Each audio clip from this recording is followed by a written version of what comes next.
Pozdravljeni, sva Aneja Kosednar in Alja Mavčec. Danes se nahajamo pred gimnazijo Franca Miklošiča Ljutomeru.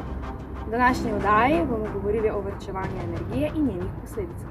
Ljudje danes nepravilno varčujejo z energijo, zato posledično uničujejo svoj svet oziroma naš planet.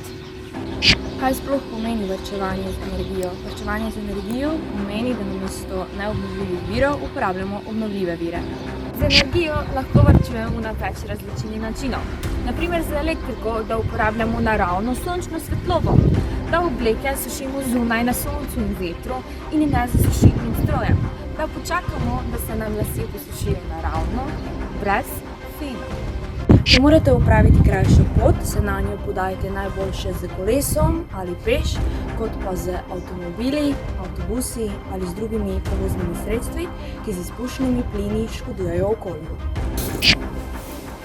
S vodo varčujemo tako, da med ščetkanjem zob in šamponiranjem zapremo vodo in je ne puščamo. S tem prihranimo denar in vodo.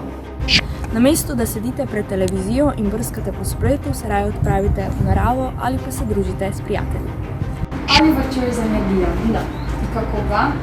Na tak način, da ugašam luči, vrata med kurjenjem pozimi zapiram, če dajem oblačila sušiti, sušilec ne pustim čez noč, ampak ga ugasnem, lase si posušim naravno in Z nepravilnim varčevanjem energije lahko škodujemo okolju in svojemu zdravju.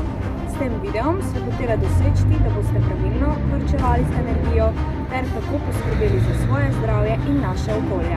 To je za danes vse. Z vami sva bile Alja Mavčec in Aneja Kosednar.